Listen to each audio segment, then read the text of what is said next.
You know, since it looks like y'all are already riled up, I'm going to start this a little early. The chat is already active, and I'm liking what I'm seeing.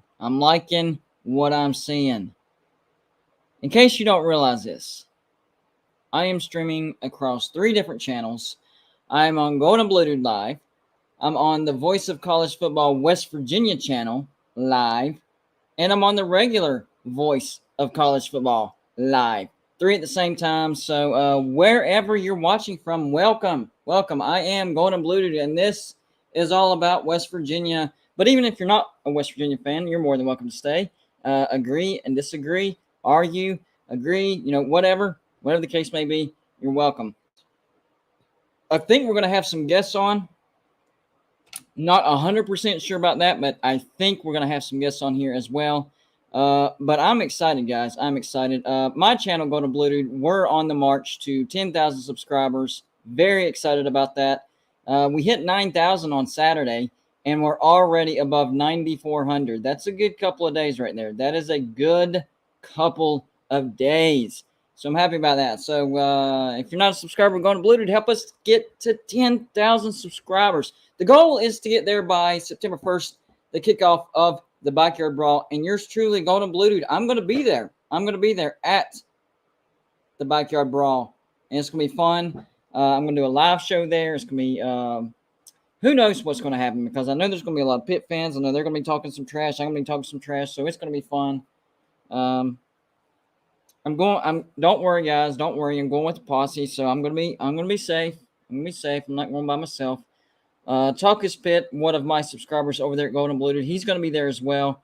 I'm going to get to meet him for the first time. Now, we've talked over the phone, we've talked over the channel, stuff like that, but we've never met in person. So I'll get to meet him in person. And there's a bunch of my subscribers that's going to be there, including, I saw in the chat, one of the chats. I think this is the regular channel, actually. Voice of College Football. Fester, a great supporter of Golden Blue Dude. He's going to be there. I'm going to meet him. And I'm also going to the Baylor game and the Oklahoma game for sure. Now, if JT Daniels stays healthy, then we could be in for a very, very special season. And I might go to more games, like the TCU game, the Kansas State game. I'm not going to be able to make it to the Kansas game. Sorry, that weekend is all booked up. But if things go the way that I think they can go, I might actually get more tickets to more games. So that's going to be a lot of fun. Being a West Virginia fan sometimes is rough, but I think this is one of those years where it's actually going to be fun. We're actually going to be doing some winning.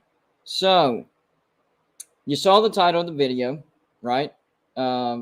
The 2022 season for West Virginia could be a precursor as far as West Virginia being a future member of the SEC. Now, there's a lot of things that go into that. I made a video on my channel, Golden Blue Dude, about that, but I'm going to run through it again, because I can't just throw things out there and just let it sit. I have to actually explain it, right? So here's the deal, okay?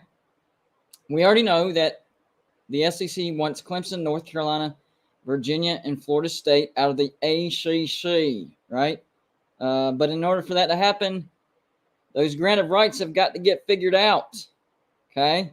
So West Virginia is not on the first 4 in. They're not. Those are those 4 ACC teams that I mentioned.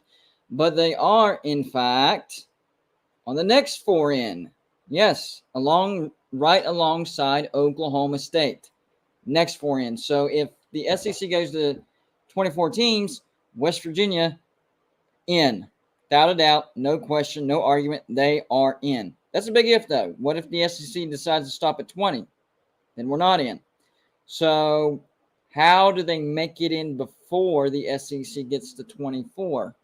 Well, those granted rights that are ironclad for the ACC don't get figured out, then the SEC might be like, yeah, I mean, we might have to wait on those teams. So let's go ahead and get and bring some of our next 4 teams in. And 2 of those, Oklahoma State and West Virginia. And there's actually a precedent to this, because the first time, whenever the SEC went out and got Texas A&M and Missouri from the Big 12, they were getting Texas A&M for sure. They wanted a footprint in the state of Texas. It's a big brand, a lot of money, so they were getting Texas A&M for sure. No question, no doubts, nothing like that, okay? But the second spot was up for grabs. And it came down to Missouri and West Virginia. Facts. This is true. The contract or the invite, whatever you want to call it, was written out, made out to West Virginia. 2 days before they were going to send it to West Virginia, the ESPN said, no, don't do that. We want the Kansas City TV market. Send that invitation to Missouri. And that's how Missouri got into the SEC and West Virginia didn't. So West Virginia, we could already have been in the SEC for over a decade. But things happen, and now we're on round number 2 when it comes to conference realignment. So, yeah, some things need to happen for West Virginia to get to the SEC, but it's very, very doable. The thing that makes me mad about all this, not when people say, no, that'll never happen. No, that doesn't bother me at all. People say that all the time. What gets on my nerves, well, if that happens, West Virginia will become the new Vanderbilt of the SEC. That is insane. That is laughable. So, bringing on my guest, Brian Joswiak, one of the all-time greatest offensive linemen we've ever had at West Virginia. How much does it make your blood boil whenever you hear comments like that about West Virginia? To me, I don't really take it personal. I take it as they're ignorant when it comes to West Virginia. They don't know West Virginia. They're hearing what other people have told them. They're buying into the stereotype nonsense, and they don't know the history of West Virginia. Would you agree with that? Oh, I think so. Can you hear me all right? Loud and clear. Can you hear me? Yeah, I hear you. All right, good. Some of that upsets me, but it doesn't upset me a whole lot because, when you're in the locker room, all this stuff that's out there doesn't really matter. So what the naysayers are saying and what the critics are saying and what the analysts are saying and all that, let them have their conversations, let them have their water cooler input. But at the end of the day, all that matters is what those guys in that locker room truly believe they can accomplish. And I know that sounds just, so cliche, but it's the God's honest truth. I don't never give a crap what people say about us. It's about what we believe in each other. And that's the way I've always looked at it. So, yeah, it's a slap in the face, but it's always been a slap in the face. Right. Dude, we'll never get no respect. We never have gotten respect. Yeah, absolutely. And that's what's frustrating as a West Virginia fan. So the way this particular live show was set up is, okay, so I'm a fan of West Virginia, all out. Everybody knows it. I am the Golden Blue dude. We have Brian Joswiak, who was a player for West Virginia. So he's actually been in the trenches. And we decided to bring on Tony Altimore because he's the numbers guys. Part of the number group. He knows the numbers behind all this. And let me say also, before anything, Brian, I'm a big fan. You guys had some awesome teams, so go Mountaineers. Absolutely. He's out in the boondocks, so his connection is going to come in and out. That's okay. We'll let him back on whenever he pops back in. But so what I've been talking about is he can bump me off anytime. He's earned it. Good. Yeah, he's an all-time great. He really is. He totally is. And this is a bruiser. So I've said this a million times, and people don't listen to me. Like, West Virginia is basically a blue blood in the college football world. They just have had a couple down years, and I think that a lot of the Big 12 teams that you guys play against, quite honestly, a lot of them don't realize how good you guys always have been. Yeah. Well, the biggest problem for West Virginia as far as recent history is West Virginia made a terrible hire when we hired Dana Holgorsen. I understand the thought process. We were headed to the Big 12.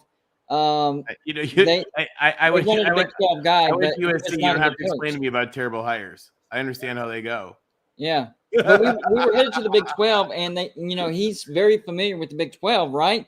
So Yeah. this is a great idea. He knows the Big 12. We're going to the Big 12. Maybe it'll make it easier for us, but he still has to be a good coach, in order for us to have success. I think that set back West Virginia a decade. I really do. There's a line in Sex and the City where the Mr. Big character is talking to the Carrie Bradshaw character about something, and he says about the relationship, and he says, maybe the timing wasn't right. And, that's the thing is, like, there's coaches where the timing or the circumstances aren't right. I mean, Yeah. is there anybody who would have been more perfect for USC than Lane Kiffin today? Yeah. But Lane Kiffin 10 years ago, just the timing of his career, the situation with the NCAA sanctions, and just coming off of Pete Carroll and all that, just it wasn't right. And so, like, I always tell people when they talk about Holgorsen, like, yeah, you know what? At that time, he was wrong for West Virginia, but maybe he'll do great in Houston. We wish him well. I think he will too, because another thing about Holgorsen, I don't think he's necessarily a bad coach. I just think he was a bad coach for West Virginia. I think he's actually a great fit at Houston. I really do. Bad for West Virginia and bad for West Virginia at that time. I think more than anything too. Yeah, exactly. And I think Neil Brown is definitely a West Virginia guy. He wasn't born and raised in West Virginia, but he was born and raised in Kentucky. That's pretty close. That's close. So he knows the culture. He knows He knows how to connect to the fans. He knows the work ethic of West Virginia University. So I definitely think he's a really good fit. And I know it's been a tough first 3 years, but people don't realize how bare the cupboard was when he got to West Virginia. We had hardly any talent at West Virginia because real bare. Holgorsen did not recruit. He did the whole transfer portal thing, and 2018 was whenever all that culminated, and we still only went 8-4.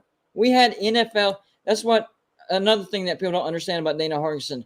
We had the most NFL talent ever on that 2011 team where we went 10-3, the 2012 team when we went 7-5, and the 2018 team when we went 8-4. Those are the 3 years where West Virginia had the most NFL talent as far as they went on and played in the NFL on one roster, and the best he did with that was 10-3. To me, that speaks volumes. I mean, there's a lot of teams that would kill for 10-3. You guys are just used to doing a lot better. Right.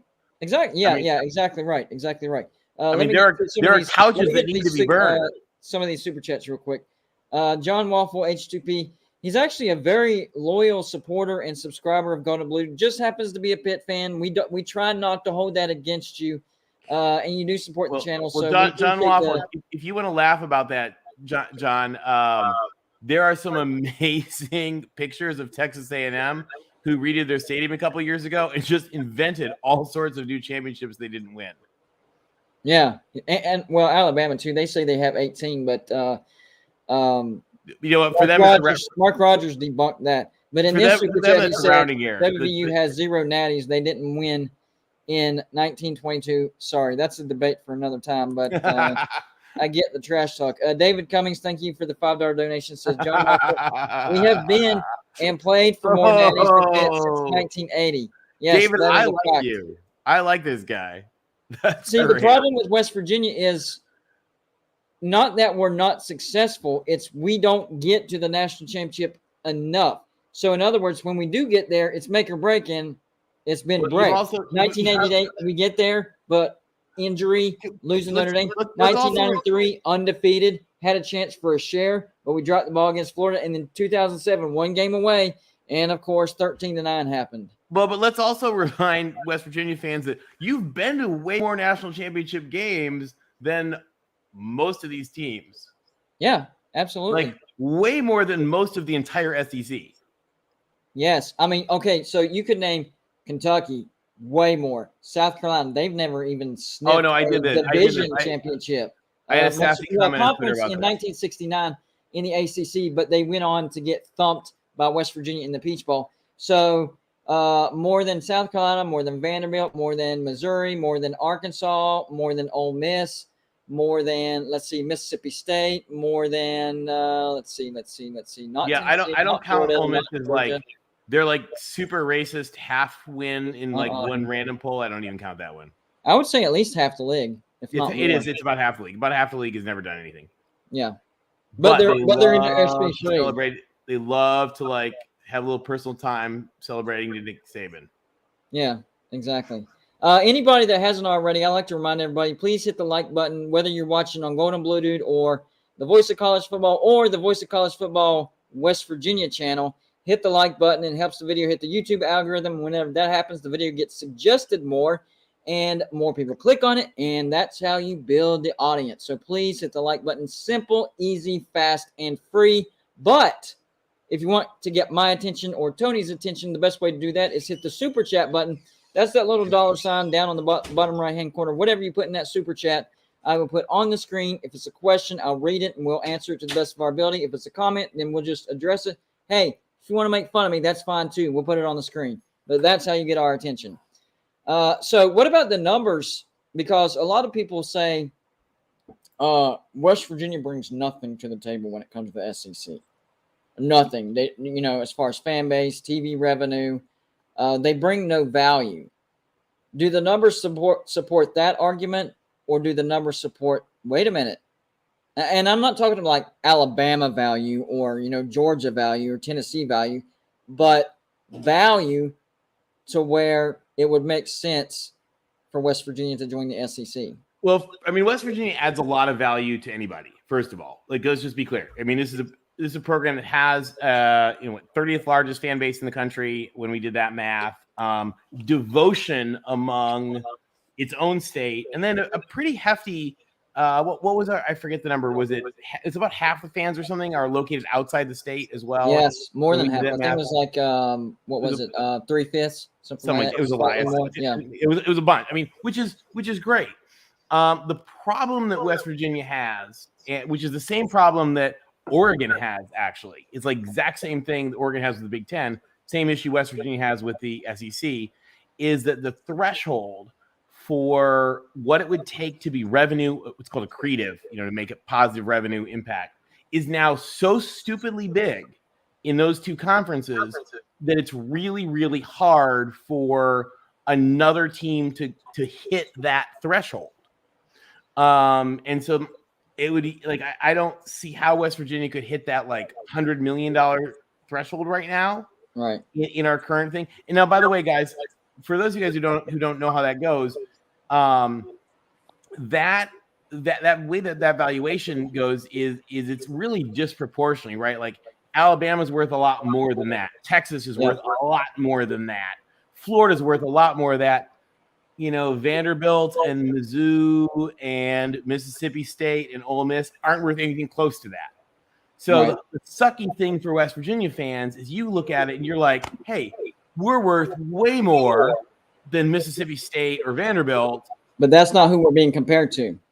Because you have to be worth more than the average that those behemoths are now pumping in. Right. So actually with the Big Ten, because this happens with the Big Ten too, Nebraska, Maryland, and Rutgers, when they came into the Big Ten, they did not come in as full members. In fact, I didn't know that. Yeah, they came in as partial members. They only got pieces of the money. I think they've just now cleared to where in this next TV contract they get full dollar value. I don't know the exact. It might have been 6 years. That's crazy. I didn't know that. It was at least 6 years that they were not on equal share. Because USC and UCLA have such an enormous TV value, they're coming in as full members. That doesn't surprise me, though, because what I have heard is that the Big Ten does want Oregon, Washington, Stanford, and somebody else. I don't know.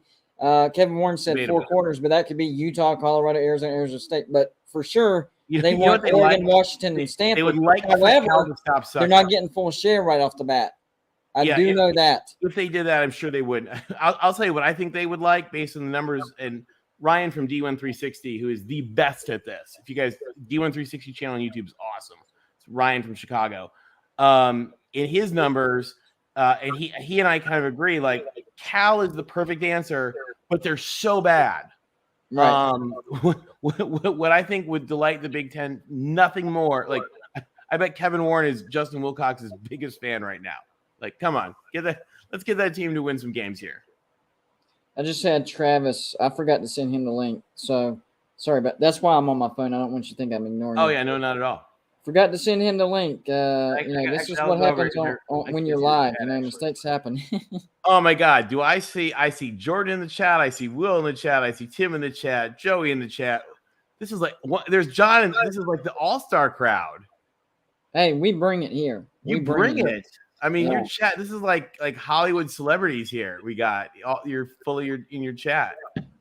But okay, so here's what I'm hearing. Okay, so we're not in the first four group as far as who the SEC wants next. They want 4 teams out of the ACC. They want Clemson, North Carolina, Florida State, and Virginia. That's who they want. But that's contingent on if they can figure out how to break those grant of rights, which from what I'm hearing, I could be incorrect, but from what I'm hearing is all they have to do is get 8 people to vote to break them, and they can. However, what brings West Virginia and Oklahoma into the equation, or Oklahoma State into the equation, is they're not on the first 4 in, but they're on the next 4 in. But they could be bumped up to the first 4 in if those ACC grant of rights don't get figured out. So can I tell you something from my perspective? Okay. And okay, you're gonna hate me for this because your whole channel is based on this. I'm sorry. I'm ready.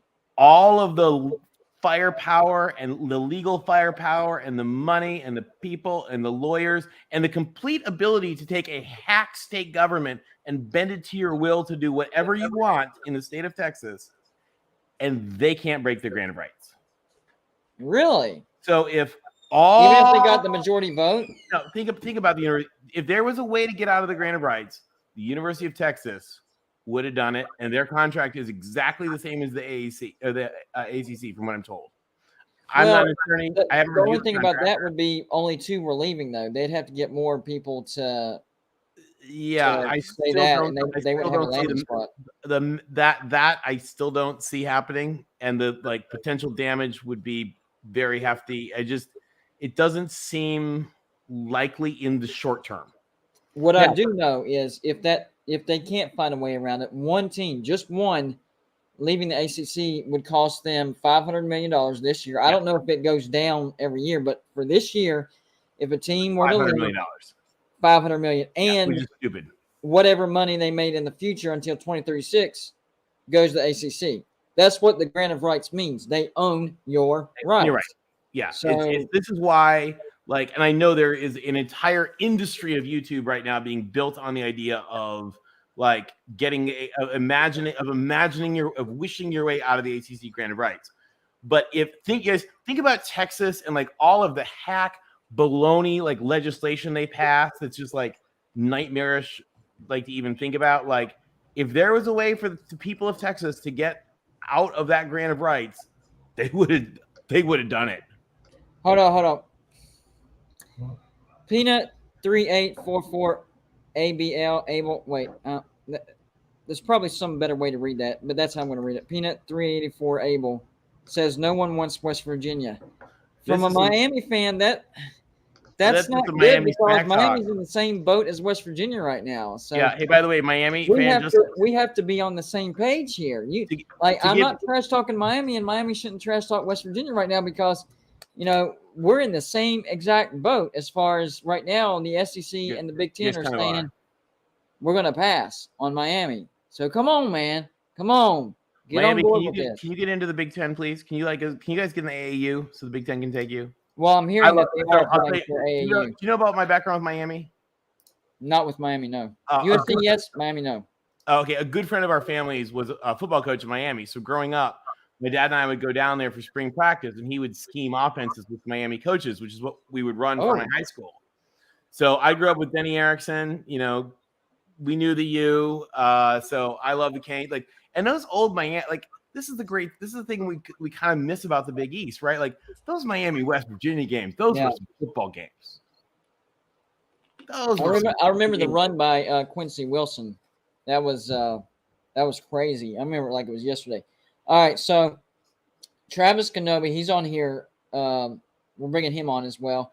So what we're Travis talking is about, the master. Travis is the master of the grant of rights as well. Exactly. That's I didn't even see popped in at Travis. I'm exactly sorry. the right time. Travis, I'm sitting there mansplaining the grant of rights while the master is like literally under me on the screen that I just didn't see. Yeah. Well, So listen, we talked about how the first four for the SEC are four teams out of the ACC: North Carolina, Clemson, Florida State, and Virginia. The problem is the brick wall, the brick wall that this hits every time you talk about it. The grant of rights is that brick wall.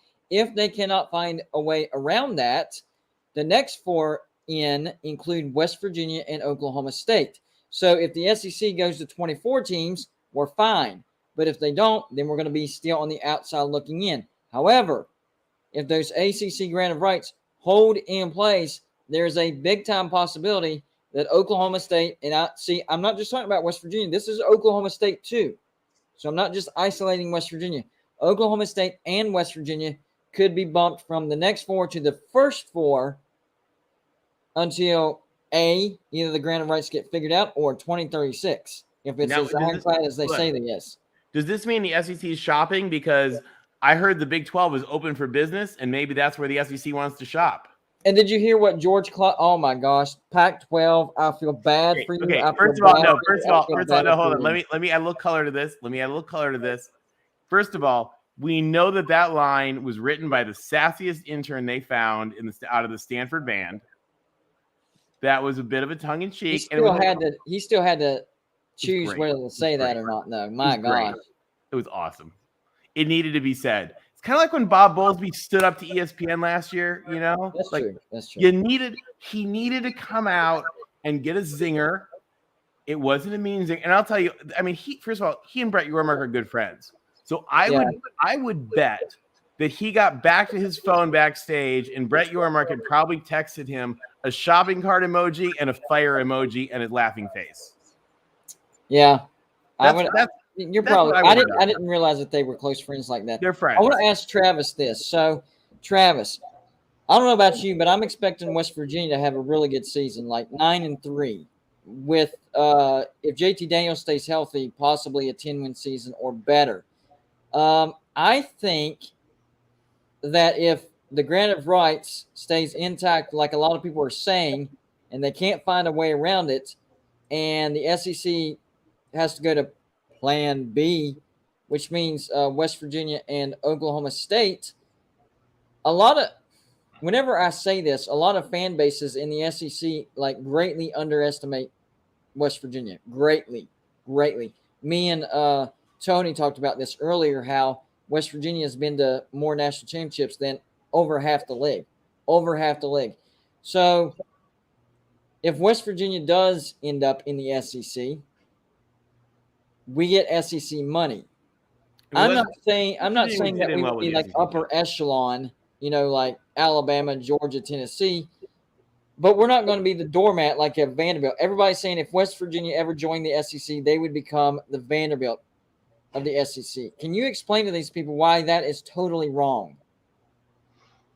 Well, first of all, can you hear me okay? I've got a new mic. Great. All right, good. Great.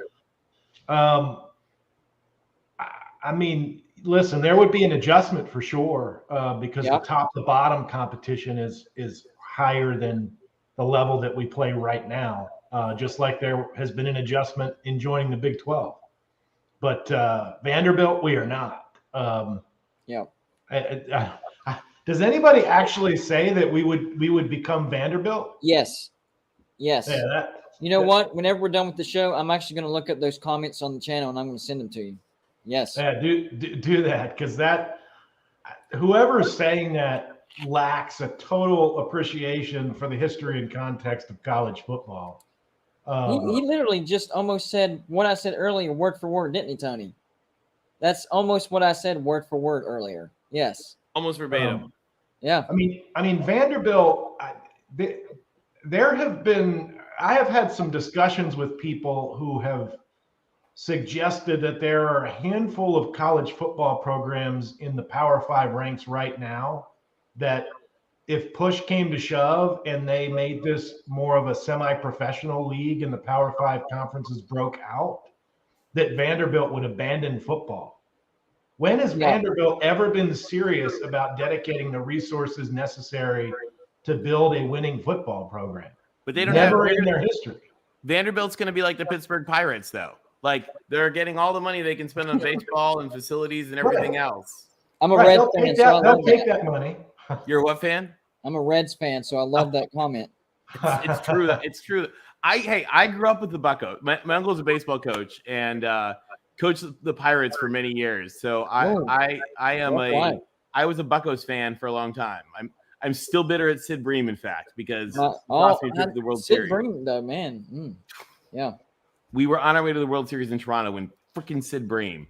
Yeah, well, who's also kind of a hero and awesome. But yeah, he was awesome. He was amazing. Yeah. Like the name, when you say that, I'm like, boom, I can see his. When I hear it, I go. Right. Well, I'm a Pirates fan as well. I sort of inherited Red Sox fandom from my dad, but I like the Pirates because I grew up in Pittsburgh. And I'm down here in Atlanta, and I have to hear Braves fans talk about just winning a World Series and potentially getting the greatest baseball player that plays right now in Ohtani. Well, they didn't win the World Series. They got to the World Series. No, they won. They won Last year. It was a good year in Georgia. Right. And I should know the lights went on in Georgia. My brother-in-law got on to me about that. I had a big old brain fart right there. Yeah, you're right. But yeah, see, I live in the upstate of South Carolina, so it's probably an hour and a half away from Atlanta. 99% of the fans here are Braves fans, and then the rest of the 1% is everybody else. So yeah, I feel your pain on that one. So I think there's two ways to kind of get a feel or predict, if you will, what type of season West Virginia is going to have in 2022. Okay, there's scenario one where JT Daniels stays healthy, and scenario two, JT Daniels gets hurt after the third game, sits out, maybe 2 or 3 games, comes back. And then there's scenario 3 where he gets hurt early in the season, game 2, 3, 4, 5, whatever, and can't come back the rest of the year.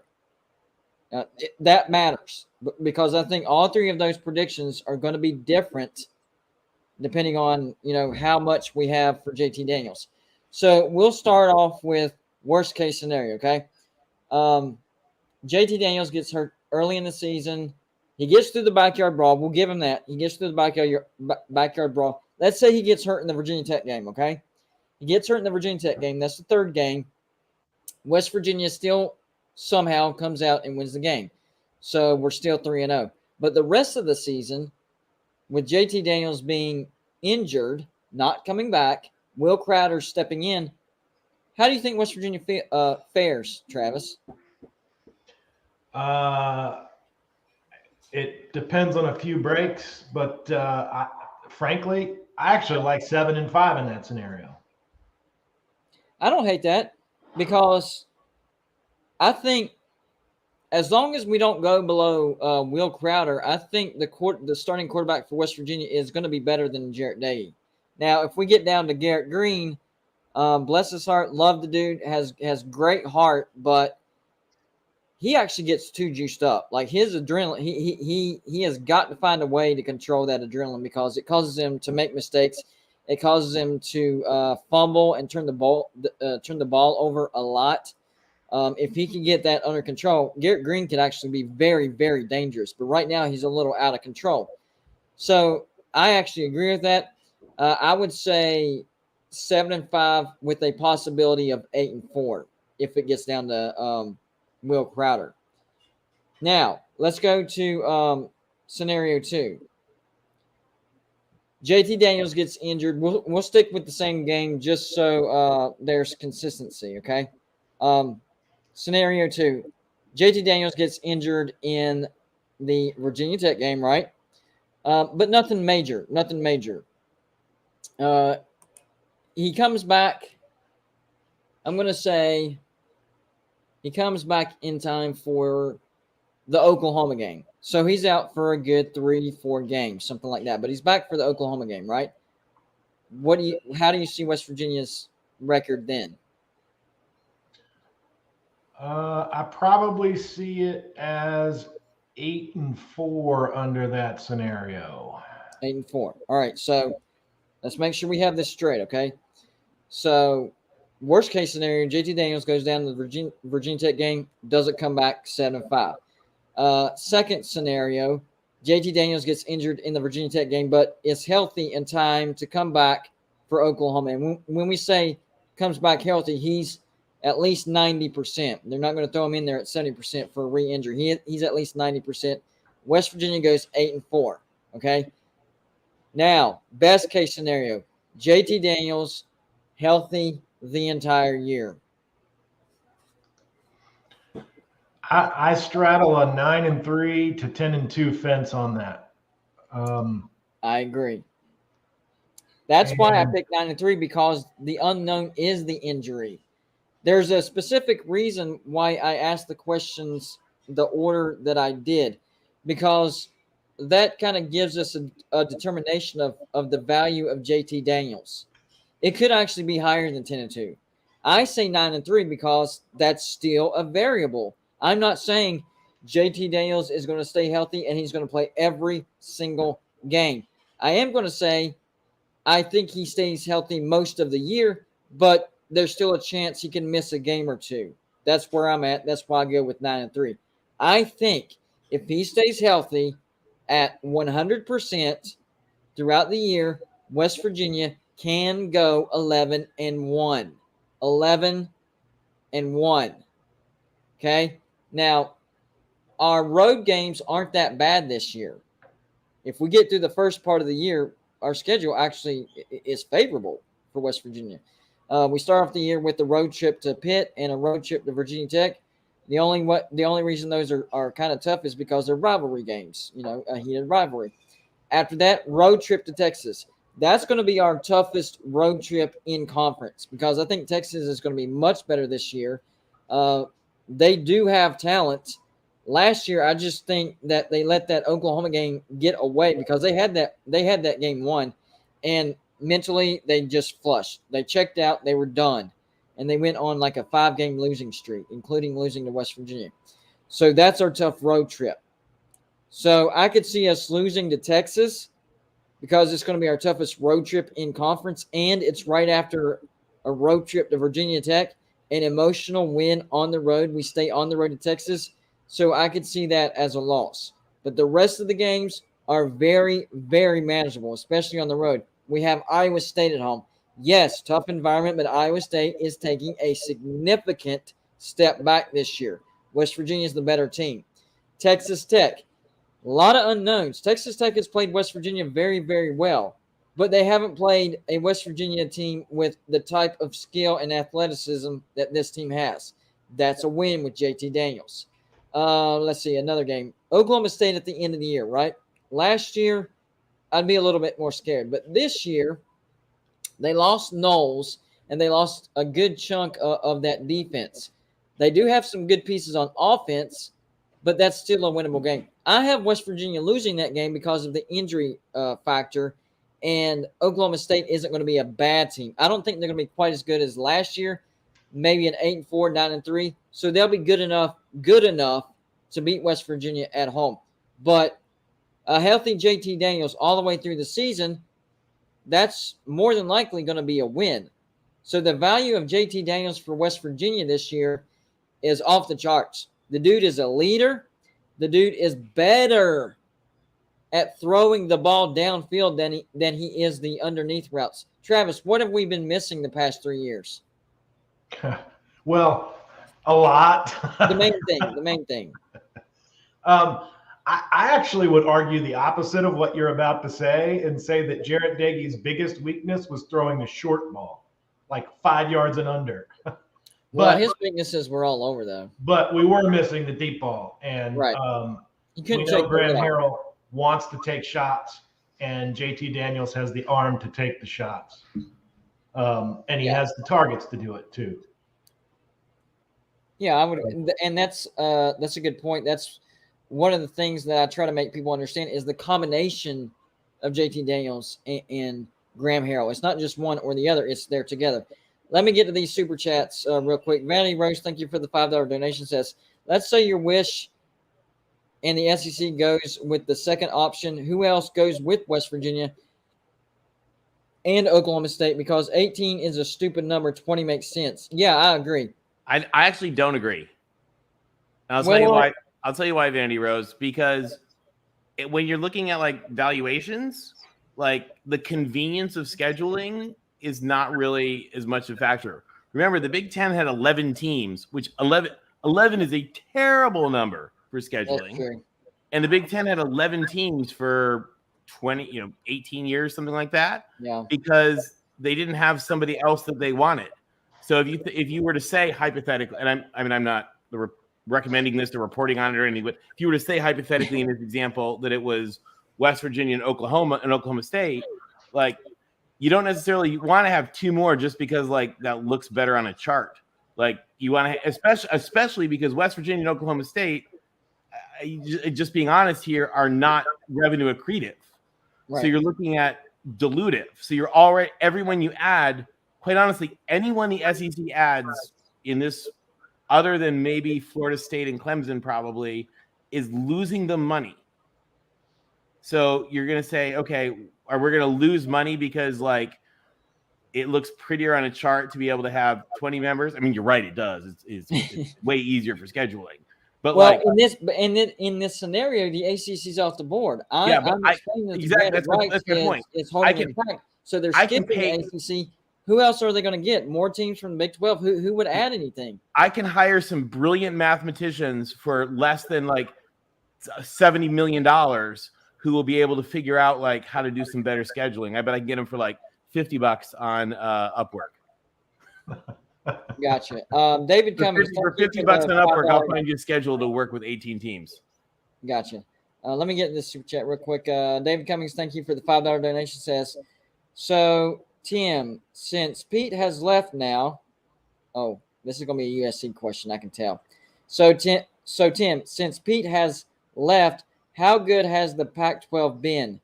They haven't won anything since. Thoughts, please. I mean, okay, I can answer a couple of these. First of all, please continue to rip on Oregon and Stanford and Berkeley and UCLA and Washington all day long. I'm here for it, and I love it. The only team that I would make an argument for was the mid. Actually, Stanford was pretty good for what? Washington was pretty good. Stanford was pretty good. Oregon was pretty good. And USC had multiple top 10 finishes, like 5 top 10 finishes since Pete Carroll left, I think. But I think he meant like elite status because whenever Pete Carroll was at USC, they were in that championship conversation year after year after year after year. I'm going to be a brat right now. How many top 10 finishes has West Virginia had since 2010? Oof. There you go. Those of us who live in glass houses, and we all live in glass houses, shouldn't throw stones. Well, yeah, I get that. We both of our beloved teams are in glass houses. But I think that the issue with USC is they're like the blue blood of the Pac-12. So whenever Pete Carroll left, they weren't that dominating, bully. But remember too, what it is dominating bully. I mean, they were the bully of the Pac-12. But I'll tell you guys something. USC had the worst sanctions given to anyone since SMU, and USC survived those sanctions without sucking. Like if you look at what happened with Alabama's sanctions were nothing compared to USC. Miami's sanctions were nothing compared to USC. Florida State sanctions were nothing compared to USC. And by the way, their schools all did it. The USC stuff had nothing to do with the school. Literally zero to do with USC itself. It had to do with one agent 3 hours away who gave Reggie Bush like some stuff that is now, by the way, completely legal. Yeah. But for USC to survive those sanctions, I'll tell you guys something that Lane Kiffin did. Lane Kiffin is brilliant. One of the things that Lane Kiffin did is he and I think J.K. McKay, John McKay's son, did this together. They did a study. They sort of broke the NCAA with this. They did a study of every school that had sanctions for the last 20 years and tried to figure out what killed you. And they went through and they did this whole big thing, and it was things like long snappers. And they were like, oh, my God, we had no special teams for 2 years because we had no long snappers. We couldn't have put one on scholarship. And we were recruiting kids off the middle of campus to be long snappers. It was awful. And they got all these different weird things. And so when they knew the sanctions were going to hit, they appealed it just enough. They got one last recruiting class. And Lane Kiffin brought in the weirdest recruiting class that made no sense to a lot of people on who he got. And it was a recruiting class designed to get them to survive the sanctions. And I'll tell you, you know, and Lane Kiffin didn't work out well. But what he did and what he set up was literally the most brilliant strategic plan I've ever seen to get that team through the sanctions. And I mean, they were still finishing top 5, top 10. It wasn't until later in the decade, long after the sanctions, that we sucked through Lynn Swan's ineptitude and Clay Helton's not help. But what Lane Kiffin did was brilliant in getting them through the sanctions. So since Pete left, you're right. But that US, if the NCAA had been able to make it happen, and by the way, all those NCAA people screwed up that investigation and got their asses fired, unceremoniously fired as a result of what they did. Met huge legal settlements to some of our coaches and stuff for the literally the slander in the NCAA's report. But they survived that. USC should have fallen to be like 2-10, and instead they were like we were all miserable as fans, right? Because they were 8-4. Exactly. Well, I didn't know about the recruiting class by Lane Kiffin. That actually makes sense. It's actually pretty genius if you think about it. It is.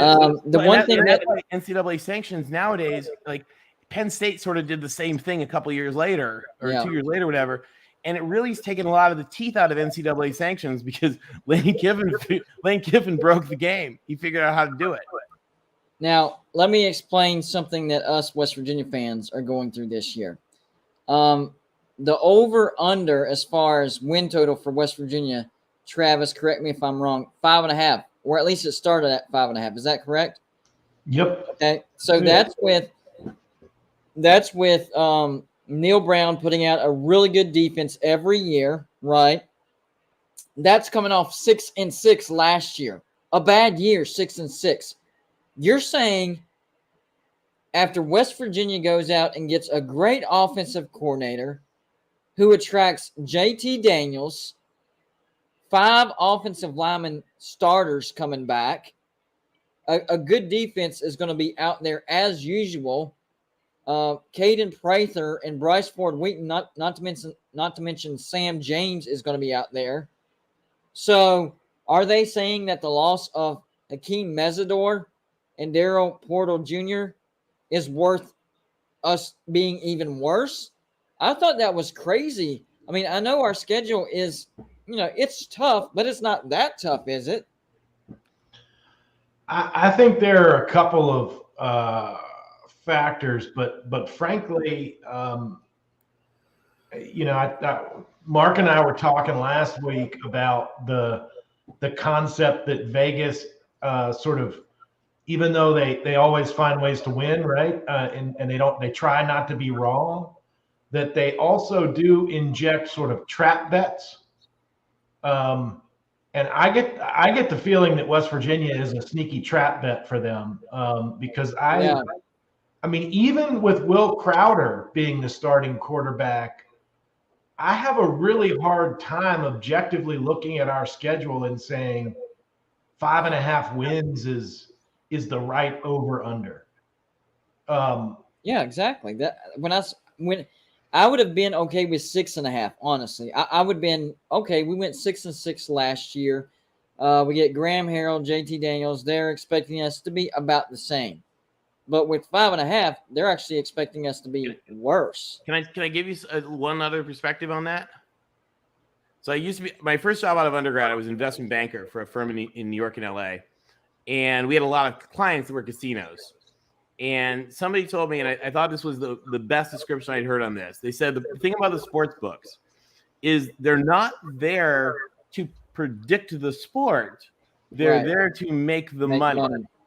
Yeah. And so they're putting out lines that are going to be able to balance where the money's coming in or out.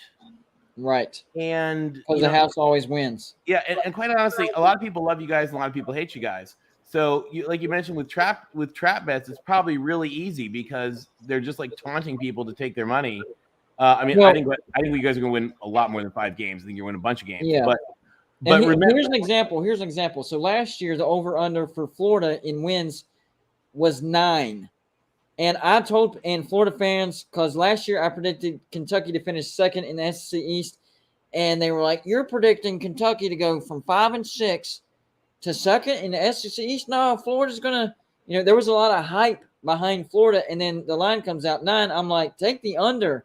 They're barely going to get to a bowl. What you saw against Oklahoma, that's Florida, because you were losing all that offensive firepower, and they extended Dan Mullen. I said, y'all are going to regret that, and they immediately fired him, so they did.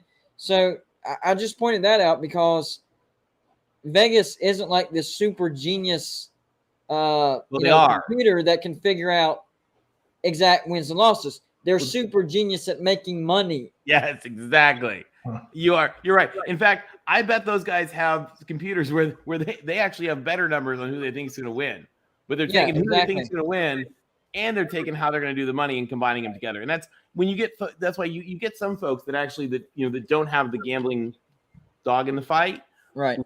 Where they're maybe giving you a little better perspective. And so just keeping that in mind. I mean, the other thing, quite honestly, is sometimes you get people that look at these things and they're like, okay, you've told, it's kind of like some of these Twitter realignment people where it's like there's one of these things every day I just put up the Gone with the Wind meme of, but tomorrow is another day. And so there may be some of them that are like, okay, I've heard this from West Virginia before. Prove it to me, and then I'll believe you. Well, I think Vegas pays attention to people's opinion. The reason I brought up Florida in particular is because that's what I was hearing. Everybody, not just Florida fans, Florida's going to finish second. They're going to be really, really good. We saw how good they were. They just extended Dan Mullen. They're going to have a special season. So Vegas is like, all right, they're thinking Florida's going to be really, really good. We're going to set their win total, at 9, and people still bet over 9. Florida fans love their team. 5, where it would have been, then Vegas probably would have lost money because they would have taken the over and they would have won. But you take over on 9 and Florida goes 6-6, you lose. So I do think Vegas is hearing what people are saying. They're listening to what teams are being hyped, even if they don't think the team is going to be as good as what they're going to be hyped or what they're being hyped. They're going to set that win total at what they're hearing about people and what they know or what they are confident about. That's how they set it. So that's the case in point about West Virginia. West Virginia hasn't been very good over the past 3 years. 6-4 was our best year. That's why they set it at 5.5, because they know that West Virginia is low to people this year. So they set the number accordingly. They're not, even though we know what West Virginia gets this year and we're confident at least 8-4, Vegas is not going to set the win total at 7.5 or 8.5 because it could happen. No, they're going to go by fan perception so they can maximize the money that they make. No money would flow on the over if they set it at 7.5, because public perception does matter in the setting of the bets, not just let's take a raw data analysis and let's look at situation from last year to this year. Here are the material things that improve. And because West Virginia has been down a few years, West Virginia is not in the national spotlight by any means. So, everybody's down on them. But I mean, the examples of Vegas being wrong, I mean, history is replete with them. I mean, we don't have to go any further than our first opponent of the year and the Vegas predictions last year to see an instance where sometimes everybody gets it wrong, and everybody was wrong about Pitt last year. Exactly. Who would have thought at the beginning of the season that they would have the season they did? Especially after losing to Western Michigan. Or that their Blended winner would be in LA. Not for the Rams. That's exactly. And for USC, you guys are welcome for that, by the way. They were being hyped last year. I don't know if people remember that. Thank because they remember USC finishing 4-8. Right. They don't remember USC being hyped. And going into that Stanford game, this was at USC. USC was number 14. And I give out my picks every single week. And my big upset was Stanford over USC. And I got absolutely blasted over that. Absolutely blasted. You are insane. Even if USC is not as good as you think they are, Stanford is terrible. I was like, guys, this is a bad matchup for USC. Hold on. They're being way overranked. Blue and gold. I called that upset. Here's my message to you on that upset. How many fingers am I holding up? Yeah, man. Last year was just a bad year for USC. And I tried to warn people about it, and they wouldn't listen. And this year, I'm actually on the flip side of the coin. I think USC is going to have a bounce back year. Well, you're looking at either a 9-3 or a 10-2 season. Because the season before, when USC was almost undefeated and made the playoff, that was the worst team that has ever gotten close to being undefeated. They were just so talented that they found ways to win at the last second of a bunch of games, and they were plus COVID eliminated a lot of obstacles. It did, but they were awful. But they were so talented that they found a way to like miraculously win, get 3 touchdowns in the last 2 minutes. And then the AP poll and all those guys bought into that. They didn't see the smoke and mirrors. They didn't see what was going on behind it. They bought into that and put USC highly ranked. I did. We would have lost in the playoffs by 150 points. Yeah, exactly. Patrick Bourne. Hopefully I'm pronouncing your name correctly. Patrick Bourne. Thank you for the $5 donation. Says, a direct question. All right. Ask Tony what he thinks is the best conference fit for West Virginia is based on his numbers. I mean, that's simple, but I'll let Big you 12. answer. I think everybody knows the answer to that. The Big 12. The Big 12 is a wonderful place for West Virginia. It's just far and difficult, which is an argument that is a lot sillier to make. And corrected. After Tony. No, it is let me the ACC. Let me finish. ACC. Let me finish. The thing about I think the Big 12 is the perfect place for West Virginia, but the distance is really far. However, we've talked about this in your show before, West Virginia would be just great as well in the ACC. I think the Big 12 is more stable than the ACC. And but that's not what we're talking about. We're saying the best fit. Of course, you fit perfectly the Big 12 might be the best option because the ACC might tank. But you also fit perfectly in the Big 12. West Virginia fits in the ACC like a glove, But you fit like a bespoke glove in the Big 12. You're just really far. Well, and that far sucks. I think if you are a West Virginia fan, you'd understand this because we were used to playing Virginia Tech, Pitt, Syracuse, Boston College, Miami, blah blah blah. List goes on. While we're in the Big East, Big East gets defunct. Dissolved, whatever. Most of our rivals went to the ACC. Those were the teams we were used to playing. I mean, sure, the Big 12 is fine. I'm not trusting the Big 12, but those are not our rivals. Those are not the teams that we love to play. Those are those teams that we would pick out of conference. Yeah, Texas. Yeah, that's a great out of conference game.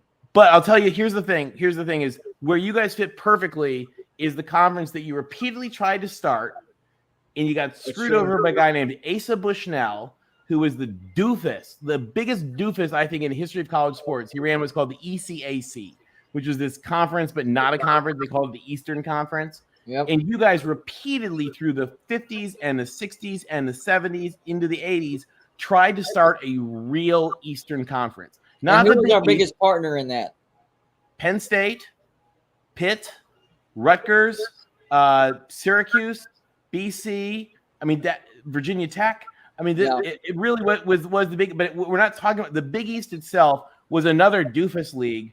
No offense to the wonderful basketball idiots at Providence who ran that league into the ground because that league was run by Providence and St. John's and Seton Hall, and they knew nothing about running a football league, and they screwed it up. You guys deserve the conference that should have been made, but what happened is the ECAC that you guys were a part of was set up was run by the Princeton AD, Asa Bushnell, and it was set up for the benefit of Princeton, Harvard, and Yale primarily. Yep. Terrible idea, bad strategic decisions. And then when the Ivy League came in, they just pieced out and left their own mess in the Northeast rudderless with this idiot running it, and it screwed you guys over. But I'll tell you, you guys survived better than anybody else. Rutgers, devastated because of the mismanagement of the whole conference. Syracuse has never been good. I mean, a couple of years here and there, but generally never been Syracuse was a powerhouse. And now they're like done. Paul Pasqualoni, I hated that guy. I hated that coach. Boston College has never been back. Pitt has never recovered from this. You guys in Virginia Tech are the two best survivors of that whole region. And so that's Miami. Look at Miami. Well, but Miami wasn't in that crowd. Miami was kind of down on its own a little bit. Miami tried to join the airplane conference in the 50s. They were kind of a little different. Oh, You guys I were. thought we were talking about 1990s Big East. Yeah, no, I'm talking about 50s, 60s, 70s. Okay. And you got decades you guys tried to do this. West Virginia tried to be a leader in this. And again, shot down by this doofus who's the longtime athletic director of Princeton. And so as a result, when I say not ACC, you're a perfect fit with the Big East people that went to the ACC. Right. But I think that you're a better fit with a lot of the Big 12 than the Tobacco Road crowd of the ACC.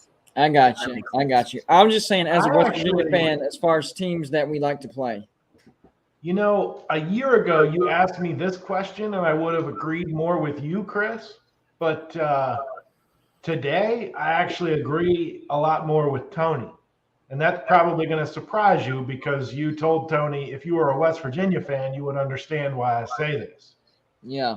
But one, if you look at the ACC, geographically we fit.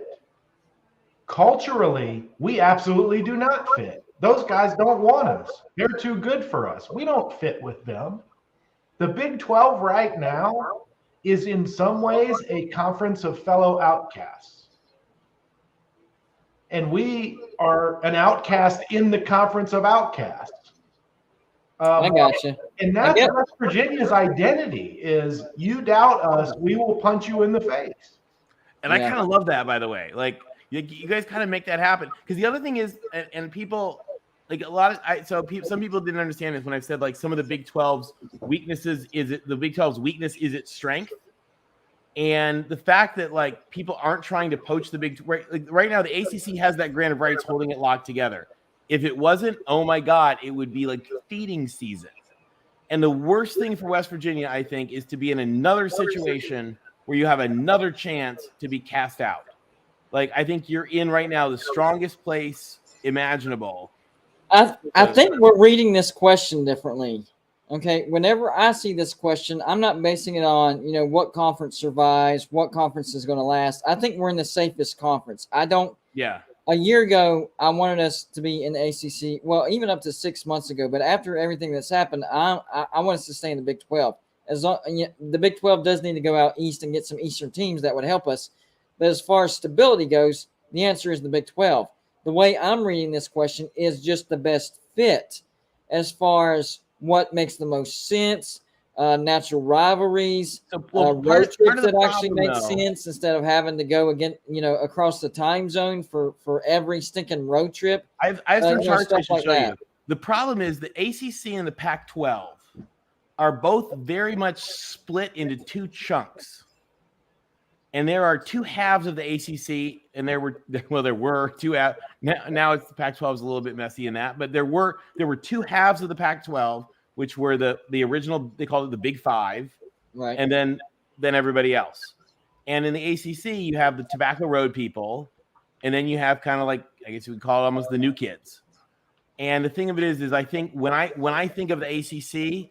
I think of the Tobacco Road crowd, the old ACC, the SoCon split off, the basketball Greenville people, and you think of you're thinking of which is right of getting. How do we get West Virginia back with the people that West Virginia belongs with, who are Rutgers and Penn State and Pitt? Not Rutgers, they're in the Big Ten. Well, they are now, but I mean historically, like West Virginia, these were the teams that West Virginia that are a part of that cultural identity of West Virginia. Right. Syracuse, Boston College, like these are all even Louisville.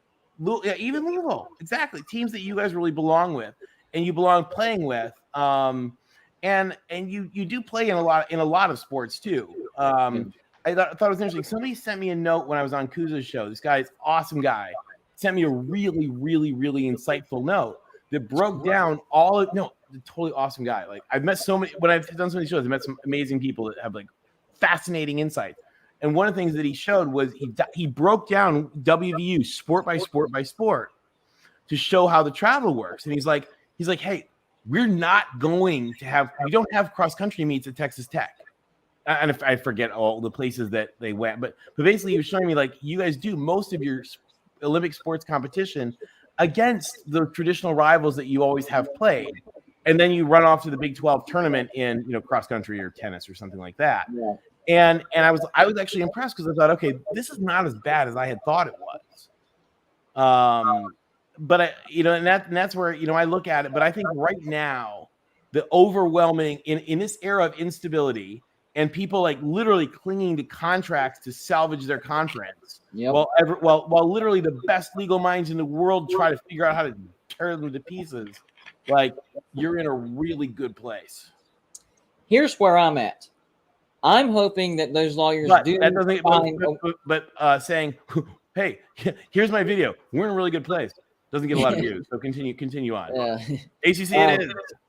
I'm just kidding. So I'm actually hoping that the lawyers do figure out how to break those granted rights and becomes wide open, not for West Virginia to join the ACC, but so that the Big 12 can grab some teams out of the ACC. So, what I'm hearing is that Fox is trying to help the ESPN as well to help break those because, they can get some teams out of the ACC as well. The SEC, it's going to look like a draft. The SEC is going to get the first round. Feeding frenzy. And the Big 10 will get the second round, and then the Big 12 can get the third round, which, might sound like, oh, man, then that means you're going to be left with crumbs. No, from what I've seen, the teams at the Big 10 and the SEC aren't interested as far as their first picks. Louisville. Okay, that's great. We'll take Louisville. Pitt. Wonderful. We'll take Pitt.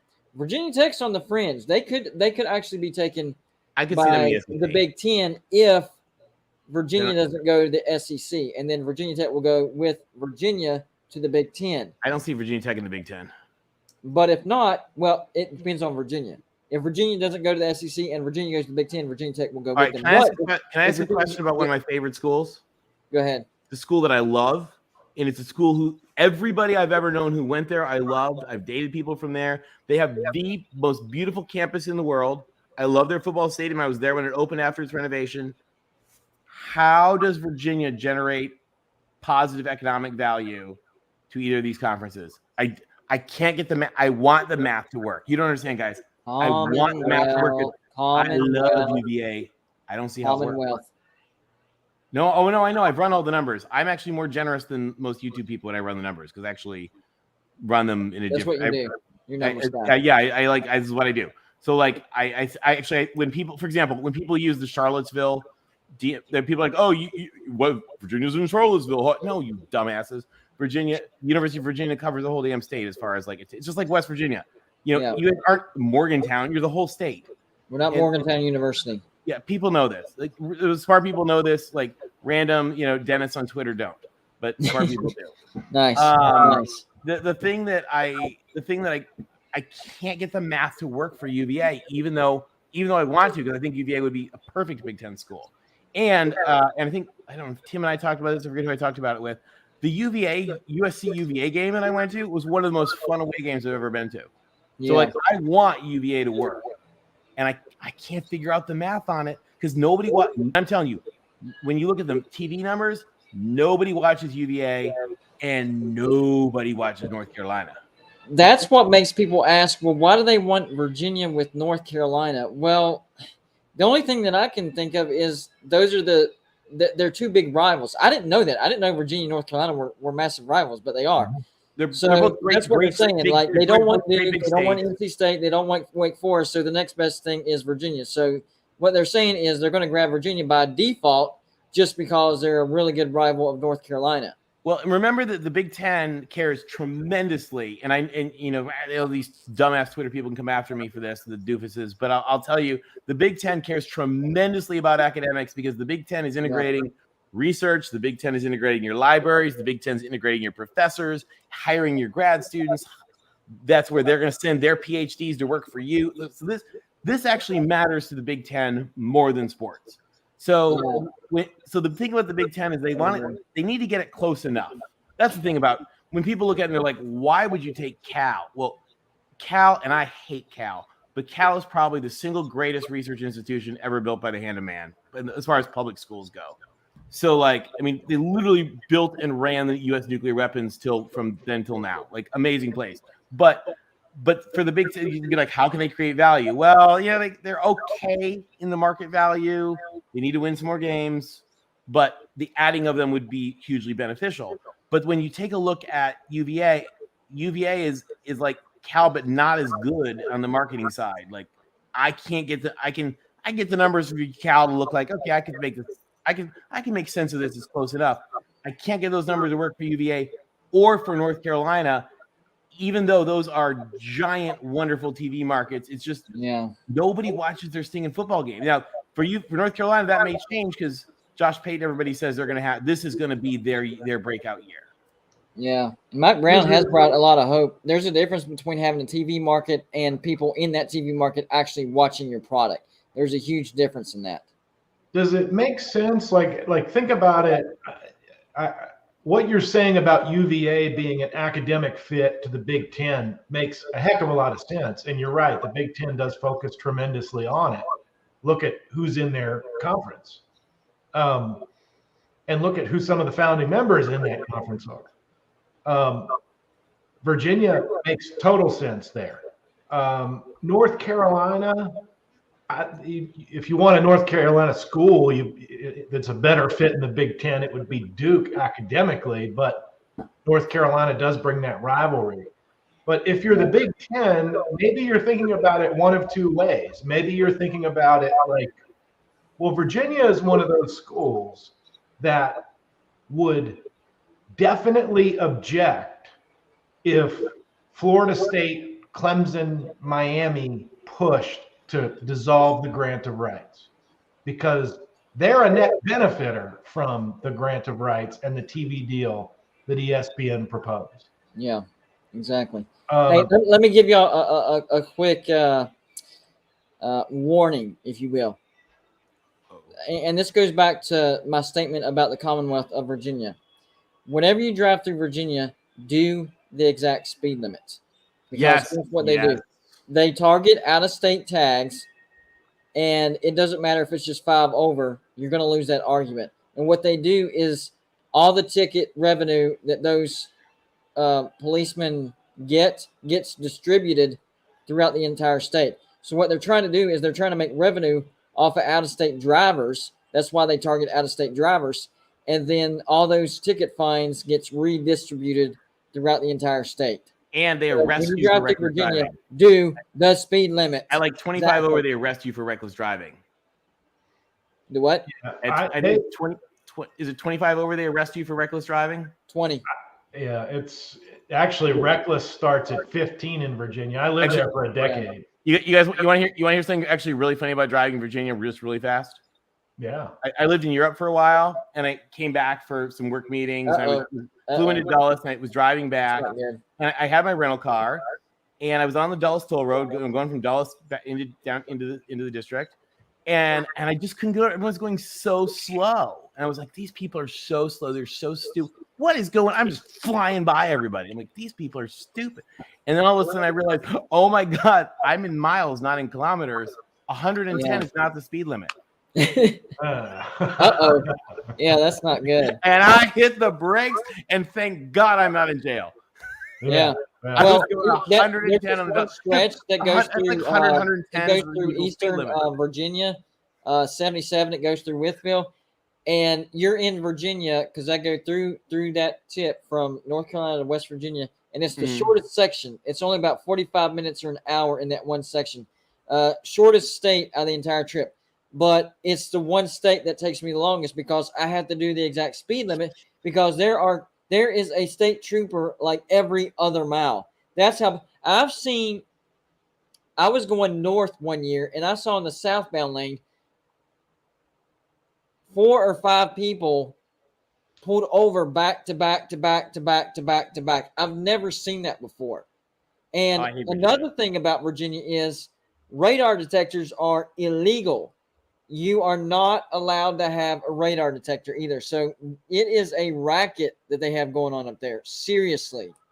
It's the worst part about it is, well, I'll go back to my Big Ten point, actually. I actually think that the Big Ten might be looking at it less from a standpoint of who would tune in to watch UVA play football against its current ACC opponents, and how many people in that market would turn their head over to an Ohio State game because If it was Ohio UVA State, is in that conference? Well, and I'll tell you, and the other thing, and this is where the big money is in the Big Ten, is because of the way the Big Ten network is structured.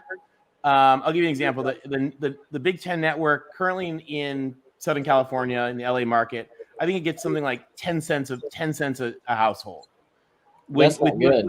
With USC and UCLA coming in, it's now going to $1.50. $1.50 times 12 months times 6 million houses. My USC, gosh. UCLA, yeah. Think how that math works out. So if you think about the same thing for North Carolina or Virginia, there's a lot of TV houses in Virginia. If you can get that up, maybe it's not $1.50, maybe it's $1, whatever. You do start to get revenue accretive. And so, from that end, that's where the Big Ten has because of the way the Big Ten network is structured. There's the TV piece. It's Pac-12 people don't understand it's because the Pac-12 network is so worthless. It's bad. It's bad. It was not a bad idea. Do you guys know about Execution was terrible. It was, but do you guys know why exactly it got so bad? I don't know if you guys know this. So weren't they putting like the bad matchups on the Pac-12? Yeah, but so here was the thing about the Pac-12 is if you guys know anything about baseball, for example, like the Yes Network and SNY, the sports networks tied to the baseball teams are now worth way more than the baseball teams. So this was happening, and so the Pac-12, really smart strategy, said, you know what, we're going to start a network, but instead of like the Longhorn Network is just an ESPN content dribble. The ACC network is just an ESPN content dribble. They said, we're not going to do that. We're going to do what the Yankees and the Mets are going to do, and we're going to own the network. And then when it comes to our next contract negotiation, we own the network. It's going to be worth a fortune, and we can either contract it out, license it out, or we could even sell the network for $1 zillion, which is again what the Mets and the Yankees looked at doing. And I think when they sold the Mets, I think that they kept the network, because the network was worth more than the team. And so this was a brilliant idea if it worked. The problem is there were a lot of the way they did it was bad. It didn't go well. They did a lot of really, really smart things. And the strategy, like if you were McKinsey and you were like, this is what you should do, brilliant idea, the delivery turned into a nightmare. But they did a couple cool things. This is a really interesting thing for ESPN and the ACC network. So, you guys that know about the ACC network, this is interesting. The Pac-12 has like crazy, awesome, cutting edge technology to broadcast games with like nobody there. They don't have to have producers and all this. It's brilliant. I guess it's about the size of a mini fridge. John Wilner wrote a whole thing about this. It's like a special like broadcast chunk. And all the facilities in the Pac-12 are already rigged for all the cameras and everything. They need like a few like interns working the cameras, and they run the entire show from Pac-12 headquarters. So for somebody that like if they were to partner with the ACT network or partner with ESPN, it's a brilliant setup because it's like super cheap to produce because it's all set up brilliantly. But they just did a crappy job running the network, and so that's why it's worth nothing. It was not good at all. I think the time zone didn't help him either. Anthony Zappin, thank you for the $20 donation, says the Big Ten is looking at UNC and UVA, not because of TV numbers or markets. The Big Ten is looking to poach them to destabilize the ACC, forcing Notre Dame into the Big Ten. Without the ACC, Notre Dame loses the ability to schedule Power 5 games. Not true. Big 12 would back them if necessary. Yeah, you don't force Notre Dame to do it. Notre Dame is a giant pain. And by the way, who is the number one person in the world who's pointed out why Notre Dame is a giant pain in the ass who does whatever they want? Yeah. Who is that guy? Tony. No, who's the guy? No, not me. Who is it? You have. I have, but I'm just quoting the master, your president. Oh, okay. Yeah. Gordon Gee. Yeah, Gordon Gee. What did he say? That they pretend to be holy on Sunday, but what about the rest of the week? And they're not even holy then, or something like that. That was a great line. That was such a great line. He has trashed Notre Dame justifiably from his like decades of trying to get them to come into this negotiation. And that's where you look at it. And I'm actually going to make a video on that tomorrow because I think should. Stanford has a chance of going independent, and Notre Dame has been independent for forever. Okay, the history of their program, except for 1 year in 2020, right? Yeah. And they've been the brand, the national brand. One of the biggest perks about being independent is your schedule. You don't have a conference telling you, you're going here, you're going on the road, you're going to have a home. They literally get to have their own schedule and choose where they're going to go. Now, they affiliate with the ACC, so they have to choose ACC schools, and then the ACC has to schedule around Notre Dame. People don't understand that. That helps. Notre Dame gets the first pick, and then the ACC has to schedule around that. And then Stanford is thinking about going independent. Now, the reason I said that could make Notre Dame mad is because Notre Dame hasn't had to compete against a brand like Stanford. Look at all the other independents. BYU, I mean, they're decent, but in all honesty, when you think about it, in a lot of ways, Mexico State, UConn, but in a lot of ways, was BYU's coming out of that now, and Stanford could slide in. Here's the bigger issue with Stanford. But I think Stanford's a bigger brand. I mean, they have David Shaw is the top 10 highest paid coach. Think about that. Well, here's the thing though, is that Stanford has 36 other sports, something like that. They would need a home. Now, maybe that home is Stanford has a crap still in the pack. Maybe they elevate the Big West. Because I don't know if you guys know what the Big West is. So we all talk about AAU schools and all that. The University of California has 7 AAU schools that are UC. 7. What? We know about the 2. You know Cal and UCLA. Yeah. There are 7 Division I University of AAU member schools of the University of California. UC Santa Barbara, UC Irvine, UC San Diego, UC Davis. I think Santa Cruz, guys. I'm forgetting one. I'm sorry. San Diego.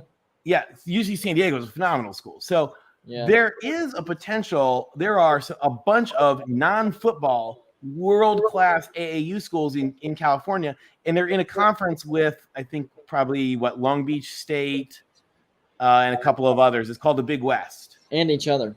Yeah, it's each other. It's the 5. I think what if Stanford does all other sports? One of them. I think, guys, you guys are going to blast me in the chat for this, the comments. I'm sorry, I'm totally screwed up. I think one of them's in the Big Sky and the other 4 in the Big West. But close enough. Yeah. Yeah, and so there is a potential they could maybe do that. But I would think that they try to hold the pack together if they can, because the thing of it is it's a happy place. Like, it's a happy place, and Stanford doesn't need the money. Yeah, that's what I'm saying. I truly don't think the Pac-12 is going to stay together. What I will say is there's a possibility the Pac-12 survives, but by picking off, and I did a video on this on my channel earlier today, by picking off some teams out of the Mountain West and keep the Pac-12 name alive. So the Pac-12 will still exist, but it's not going to be the teams that you know. And I'm not sure if Stanford would stay in the same conference as a Colorado State, a Wyoming, an Air Force, a Fresno State, a San Diego State. Have you told they were one of the California teams that were blocking, this notion they block of everybody. in San Diego State and stuff like that. Remember, they tried to block Arizona and Arizona State, and USC basically held them at gunpoint. Actually, they did. Yeah. They totally tried. It was Cal and Stanford that were the worst at that. No, Washington and Stanford. Cal was good with it. I thought it was Cal and Stanford. No, it's Washington and Stanford. Okay, so Cal and then Washington, USC basically called out Washington. It was basically they made the president of Washington call somebody else at his school that had said it was okay, and they apologized. Washington came out. Stanford was hard on to it. Or no, I'm sorry. Stanford Washington was the last holdout. Stanford recanted a little bit at the threat. Washington was the last holdout. The president of USC, I don't know if you guys know this. The president of USC stood up in the meeting and he was really angry and he said, "Don't you dare open your mouth about Arizona State while you sit next to Oregon State and Washington State." And Oregon State and Washington State had been let into the Pac-12 after they'd been banished as independents. USC pushed to let them in, so they were like, "Yeah, that's cool." And they were all like, "Wow!" And so he stood up and he said, "Don't you dare open your mouth about Arizona State and sitting there next to Oregon State and Washington State. Look, there's a press conference in a half hour. I'm either going to tell them that Arizona State and Arizona have joined the Pac-8, or I'm going to tell them that USC and UCLA have left." And Ooh. the chancellor from UCLA was like, "What are we doing?" And his assistant, who later was like this sort of famous guy at UCLA, was like, "You're just going to stand next to Jack Hubbard and do whatever he says." So USC and UCLA have been partners in crime in this stuff, literally Okay. in like the 30s and the 40s and the 50s and the 60s and the 70s. And people act like this is a shocker. They literally did the same thing. The LA Times had the same headline when they did it in the 50s. It's pretty Right. funny. Well, I see this comment in the chat says so many crazy theories out there. Who do we believe? Golden Blooded. See, We believe Golden Blue Dude always. but the thing is, Even I'm if not it's making different every day? predictions. I'm not making predictions. I'm just kidding. I'm giving out all these scenarios, and You do, exactly. for whatever reason, people take it as me calling it. Golden Blue Dude said this was going to happen. No, I didn't. What are you talking? I'm telling you what I'm hearing and what could happen, because with conference I think you did a good job of that. now, Actually. I think you did a good job of wording that. might not be true tomorrow, because things are so crazy and things change from a day-to-day basis, and a school makes a decision that they didn't know about, so they have to change their plan because that school did this and they were expecting this school to do that. So it's not what I'm predicting, it's what I'm telling you, what's being told in my ears. Whether it actually happens or not depends on what they decide. I'm not them. I'm not their boss. I don't tell them what decisions to make. They do that. I'm just telling you the rumors and what's being told to me. So what's actually going to happen? Honestly, no clue. I have no idea. I don't know what's going to happen. But what I am going to do is I'm going to keep relaying the messages, what's being told to me by people that know what they're talking about. They know the conversations that's going on behind closed doors, but they're not the actual commissioner. They're not the actual president of the university. So there's still a certain amount of error that can be acquired when something gets passed from this person. It's like whenever you run a line, and have you ever done that exercise where you start telling a secret and by the end of the line it's something totally different? There's still an effect of that, even if you're only like the third or fourth person down the line, it could still be twisted just a little bit or misconstrued or heard wrong, if that makes any sense. I just pass along what I hear. I think it's even more fundamental than that, Chris, and that's that the president of a university doesn't know what's going to happen to his school tomorrow, let alone the people that work under him. I mean, yeah, and they're not even telling those people, quite honestly. Right. I mean, it's the TV guys. The TV guys know, and sometimes the TV guys don't know because the TV guys are making suggestions, and those suggestions may not be taken. And then sometimes you have Yahoo idiot accounts. I am willing to make a 100% prediction, though. Oh, let's hear it. College football is still going to be played, and the teams that we love today, we're going to love tomorrow. I think you're right. Actually, change is difficult. People don't like change. It's getting from what we were to what we're going to be. That in between is uncomfortable. We don't like it. We like familiarity. We like what we've known our entire life. But once we get through this change and we get used to the new, everything's going to be fine. And then there'll be a new change. So, guys, we've been going on for an hour and a half. This is a good show, but I got to wrap up here. Can I tell you one funny thing Andy Staples said that I thought was a riot? Go ahead. He said, "Look, he was talking about the MAC, the Mid-American Conference, and he said, look, all I know is that 10 years from now, the SEC will probably have annexed Mexico. The Big Ten will be playing on Mars, but we're still going to be able to see Northern Illinois at Ball State on a freezing Tuesday night in November." Nice. I was like, I like that. So whenever I do my live show, I'm going to start whenever I'm hosting it here on the West Virginia channel and Voice of College Football. So whenever I do a live show on my channel, what I do here at the end is I give my guests the final word. I call it the final word. So I'm going to start with Tony. It can be about USC. It can be about the Pac-12. It can be about a media deal, whatever. What is your final word, buddy? My final word is it's going to be a great year for West Virginia. JT Daniels, I'll tell you, as a Trojan, JT Daniels is a great quarterback, and I am hoping he has all the success at West Virginia. Take me home, country roads. Exactly. Good job, buddy. Appreciate you. I like it. Travis, It's Last hard to word, follow buddy. that. I'm going to say this. West Virginia has the best defense under head coach Neil Brown that he's ever had this season. Fact. Let me ask you one thing. How come JT Daniels was a great quarterback? He did get injured. He was a great quarterback though at USC. He was a great quarterback at Georgia, but all of a sudden since he transferred to West Virginia, he's average. Have you noticed that? Same reason some of our recruits get an unknown, unexplained ratings drop once they commit to West Virginia. Yep, exactly. We get overlooked, but I like it. I like the 5.5 over under because that's going to motivate the team. That's going to motivate the fans to want to prove everybody wrong. Exactly right. Good job, buddy. We appreciate you. All right, take care. You're gonna be back on next week, right? Yes, sir. All right, man. Have a good week, man. Take care. David Z, thank you for the $2 donation. Says Iowa State #1 champion. Oh man, I mean, appreciate you representing your team, but I'm not sure if they're going to win the Big 12. But good luck to the Cyclones. You never know. You never know. I'm not going to say never. Maybe there's some talent that I'm not seeing, but I'm not sure about that. Now we have Jeffrey Foster. Thank you for the $4.99 donation. Says West Virginia 11-1.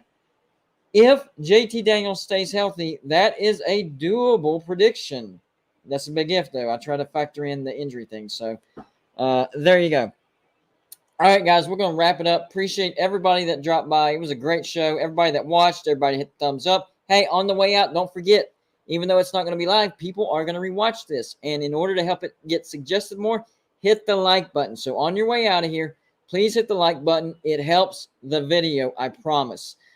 Thanks to everybody that super chatted, everybody that's watching, everybody that commented. You guys made this a rousing success. I consider this a successful live show, and it's because of you, and we greatly appreciate it.